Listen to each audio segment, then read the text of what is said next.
નમસ્તે દોસ્તો, હાય. આજે આપણે નવા ટોપિક ઉપર વાત કરીએ. ટોપિક બહુ ઇન્ટરેસ્ટિંગ છે, મેડિકલ સાયન્સને લગતો છે અને એકદમ સરળ અને સાદી ભાષામાં આપણે એની સમજૂતી આપીશું. આજનો ટોપિક એ છે કે ડાયાબિટીસના પેશન્ટોને પગ કેમ સડી જાય છે. શું ડાયાબિટીસ થાય એટલે દરેકના પગ સડી જાય? આપણે ફેમિલીમાં, આપણા રિલેટિવ્સમાં કે સગાવાલામાં પણ ક્યાંક જોયું હશે કે કોઈને ડાયાબિટીસ થાય છે, પગમાં નાની અમથી ઈજા થાય છે અને પછી એ ઈજામાં સડો પેસે છે અને સડો પછી વકરે છે અને એક સમય એવો પણ આવે છે કે પેશન્ટને પગ પણ કપાવવો પડી શકે છે.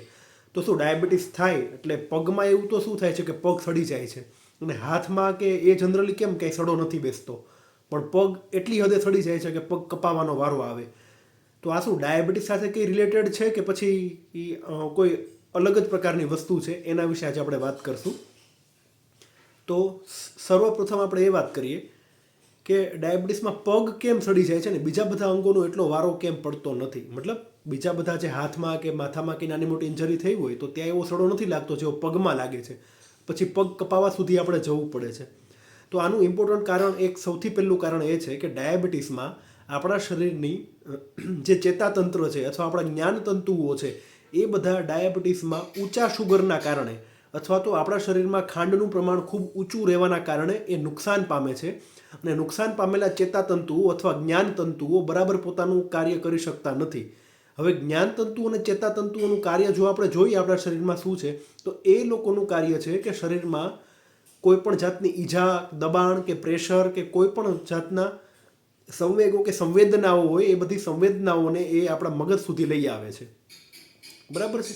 આ વસ્તુને આપણે એક સાદી રીતે સમજીએ તો જો તમે ચાલતા ચાલતા જઈ રહ્યા છો, ઉઘાડા પગે તમે જાઓ છો, રસ્તામાં ક્યાંક કોઈ ખીલી કે કોઈ કાંટો આવ્યો અને એના ઉપર તમારો પગ પડી ગયો, એટલે જસ્ટ વિધિન અ સેકન્ડ તમે જોરથી તમારો પગ ત્યાંથી ઉચકાવી લેશો. કેમ?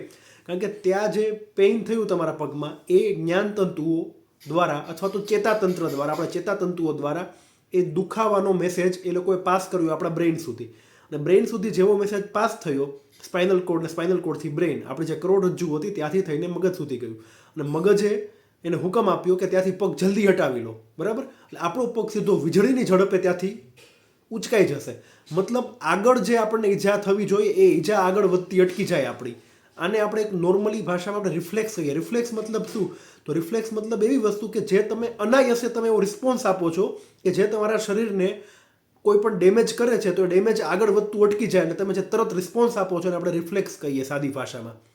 તો કોઈ ખીલ્લી ઉપર અથવા કોઈ કાંટા ઉપર તમારો પગ પડ્યો એટલે તમારું બોડી તરત જ રિસ્પોન્સ આપશે અને એ રિફ્લેક્સના કારણે તમે ત્યાંથી તરત તમારો પગ હટાવી લેશો. એટલે પેલો કાંટો જે જરાક વાગ્યો હશે ને એ આખો અંદર સુધી નહીં જતો રહે.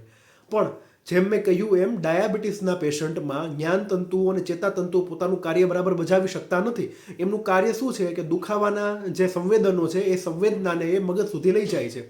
તો થશે એવું કે કોઈ કાચ પડ્યો હોય, ખીલી પડી હોય, હવે મને ડાયાબિટીસ છે, હું ઉઘાડા પગે ચાલતો હોઈશ અને મેં એના ઉપર પગ મૂકી દીધો, તો મારા જ્ઞાનતંતુઓ કે ચેતાતંતુઓ બરાબર કામ નથી કરી શકતા, એટલે મને દુખાવાનો અનુભવ નહીં થાય.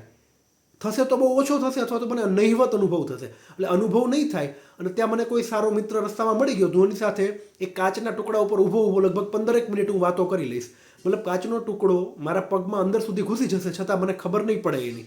બરાબર સમજાયું? આ રીઝન છે કે ડાયાબિટીસના પેશન્ટને હંમેશા સારામાં સારા જે શૂઝ હોય, સોફ્ટ શૂઝ હોય, એવા શૂઝ પહેરીને ચાલવું જોઈએ. કારણ કે એમને પગમાં કોઈ જાતની ઈજા કે ઇન્જરી થાય તો એમને પોતાને પણ ખ્યાલ રહેતો નથી. બરાબર? હા, એક વાત પૂરી થઈ કે ડાયાબિટીસના પેશન્ટને પગમાં કેમ સામાન્ય રીતે ઈજા થાય છે. એમને ઈજા થતી હોય એ સામાન્ય રીતે ખબર નથી પડતી. એની જગ્યાએ કોઈ નોર્મલ માણસ ચાલતો ચાલતો જતો હશે અને એના પગમાં કંઈ ખીલી વાગશે તો જેવી ટચ થશે તરત એનો પગ ત્યાંથી લઈ લેશે અને ખબર પડશે કે પગમાં કંઈ વાગ્યું. જ્યારે કે ડાયાબિટીસના પેશન્ટને ખબર જ નહીં પડે કે પોતે ખીલ્લી ઉપર કે કાચ ઉપર કે કાંટા ઉપર ઊભો રહી ગયો છે. બરાબર? એટલે લાંબા સમય સુધી જે એની ઇન્જરી, જે બોડીના કોન્ટેક્ટમાં જે ઈજા પહોંચાડેલી વસ્તુ છે લાંબા સમય સુધી કોન્ટેક્ટમાં રહેશે. આ એક પહેલું રીઝન થઈ ગયું અને આ કારણ છે કે ડાયાબિટીસના પેશન્ટે હંમેશા સારા શૂઝ પહેરી રાખવા જોઈએ. હવે આપણે બીજી વસ્તુ ઉપર આવીએ કે ડાયાબિટીસના પેશન્ટને પગમાં ઇન્જરી થાય તો પગમાં ઇન્જરી તો કદાચ આપણને પણ ક્યારેક ચાલતા ચાલતા થઈ જતી હોય, તો આપણને પગમાં સડો કેમ નથી થતો? આપણો પગ કેમ સડતો નથી? જ્યારે કે ડાયાબિટીસના પેશન્ટને સતત ધ્યાન રાખે તો પણ 2 મહિના, 3 મહિના, 4 મહિના સુધી ઘણીવાર ડ્રેસિંગ્સ કરાવવા પડતા હોય છે. રેગ્યુલર ધ્યાન રાખવું પડતું, ધ્યાન ના રાખે તો પગમાં ગેંગ્રીન થઈ જતો હોય છે અને પગ કપાવો પણ પડી શકે છે. તો હવે એનું કારણ આપણે જાણીએ. તો એનું ઇન્ટરેસ્ટિંગ કારણ એ છે કે કોઈ પણ પેશન્ટને જ્યારે ડાયાબિટીસ ડાયગ્નોઝ થાય છે તો એક તો ચેતાતંતુ જ્ઞાનતંતુ તો કામ નથી જ કરતા, પણ એના શરીરમાં આપણે ડાયાબિટીસનો ટેસ્ટ કઈ રીતે કરીએ કે એમના શરીરમાં ખાંડનું પ્રમાણ કેટલું છે, શુગર ચેક કરીએ, બરાબર છે.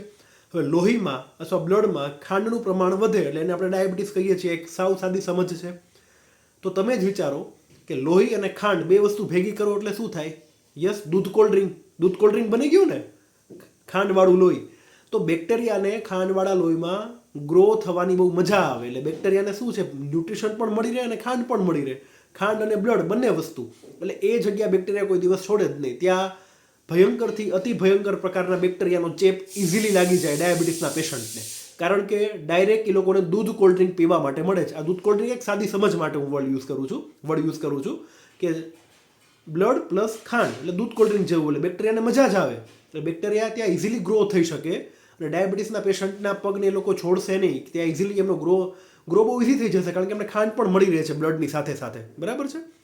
આ એક બીજો પોઈન્ટ થઈ ગયો કે ડાયાબિટીસના પેશન્ટને પગ કેમ સડે છે. પેલો ટોપિક આપણે એ જાણ્યો કે એને ઈજા કેમ થાય છે જનરલી, કેમ કે એને ખબર નથી પડતી. અને બીજો પોઈન્ટ એ હતો કે એમાં ઇન્ફેક્શન કેમ ઝડપથી થાય છે.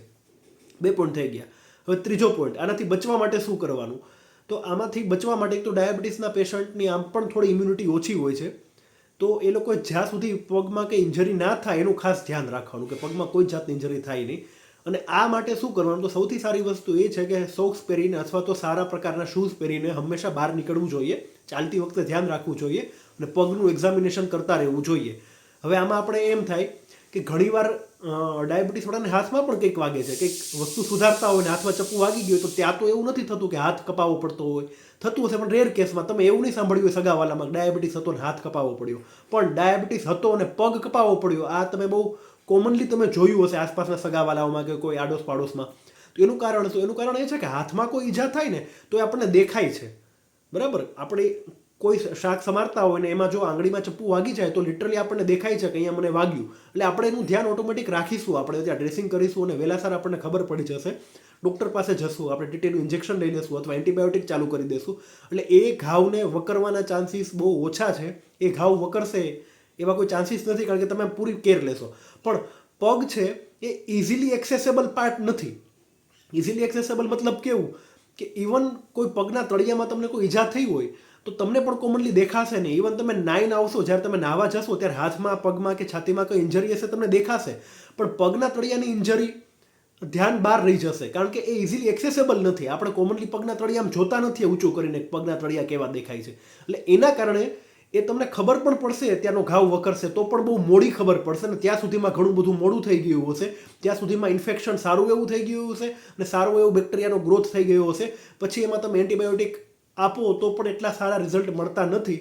એટલે હરીફરીને વાત ત્યાં જ આવી કે ડાયાબિટીસમાં પગમાં કેમ સૌથી વધારે ઈજા થાય છે, ઈજા થયા પછી એનો ઘાવ કેમ બહુ ઝડપથી વકરે છે અને ઘાવમાં જો ધ્યાન દેવામાં ન આવે તો પગ કપાવવાની પણ નોબત આવી શકે છે, બરાબર. તો આનો ઉપાય એક જ છે, ડાયાબિટીસને કંટ્રોલમાં રાખો જેથી તમારા જ્ઞાનતંતુઓ અને ચેતાતંતુઓ છે એની જે કામ કરવાની ક્ષમતા છે ઓછી નહીં થાય. તો તમને કોઈ વાગશે તો તમને ખબર પડશે.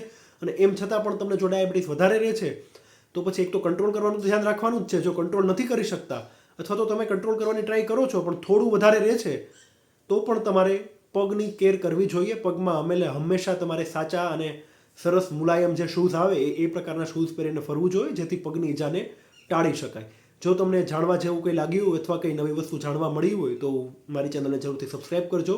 આવજો, મળીએ કોઈ નેક્સ્ટ વિડીયોમાં.